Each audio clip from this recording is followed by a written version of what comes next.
Hello, எல்லோரும் எப்படி இருக்கீங்க? எஸ்டர்டே நைட் வந்து நானும் அக்காவும் சாப்பிடும் போது இன்றைக்கி வெளியில் போகலான்னு பிளான் பண்ணோம்.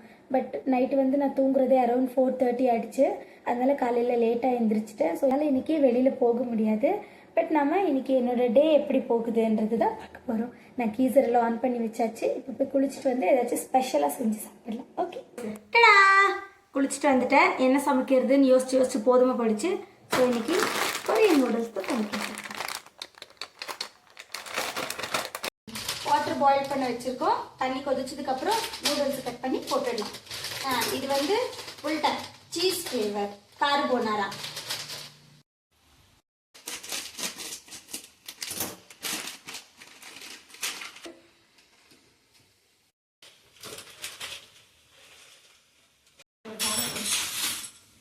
சாப்ஸ்டிக் எடுக்க போய் தெரியாம ஸ்ட்ரா எடுத்துட்டேன். முன்னாடி ஒரு தடவை இதே மாதிரி புல்டக் நூடுல்ஸ் தான் தர வச்சு ட்ரை பண்ணோம். ஆனால் எனக்கு அதோட ஃப்ளேவர் பிடிக்கல. ஸோ இது வேற.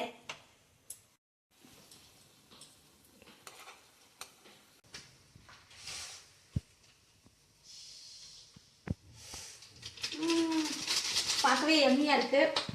இது வந்து நான் கொஞ்சம் ஸ்பைசி சாப்பிடுவேன், என் அக்கா சாப்பிட மாட்டா. ஸோ ஸ்பைசி உங்களுக்கு எவ்வளோ வேணுமோ அதுக்கேற்ற மாதிரி நம்ம போட்டுக்கலாம்.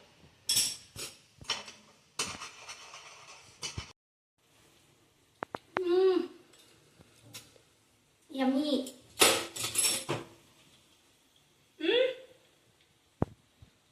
ஆட் பண்ணட்டா கொஞ்சமா? பயமா இருக்கு, நிறைய ஊத்திட்டேனா? ஐயோ, ஓ சேச்சி வேணாம்.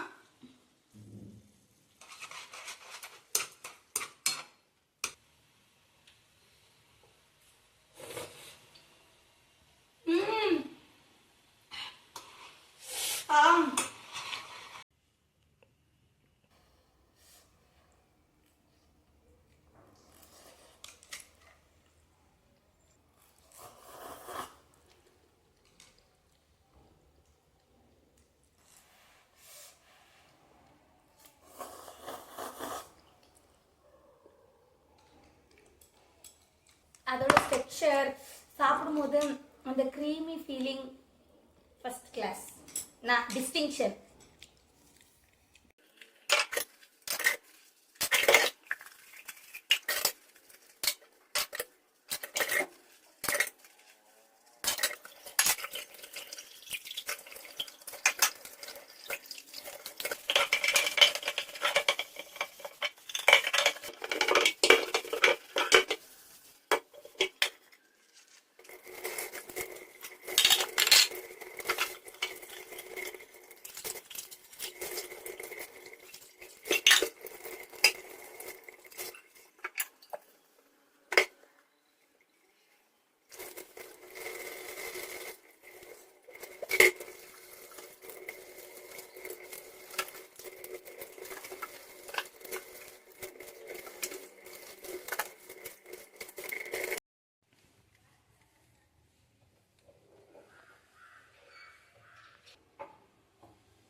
பத்தி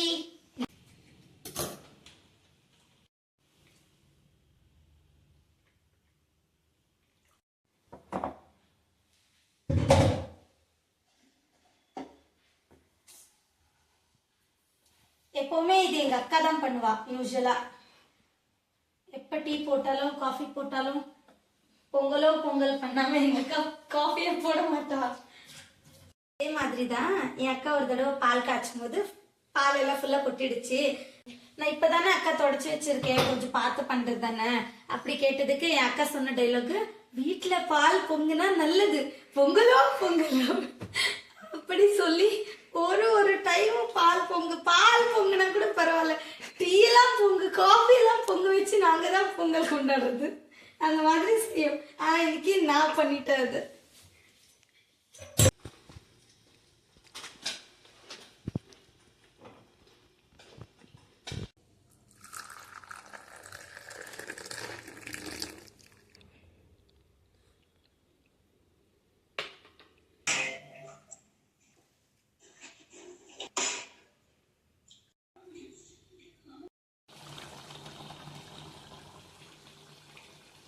இது வராது. இது உடச்சிட்டேன் நான் நடுவில்.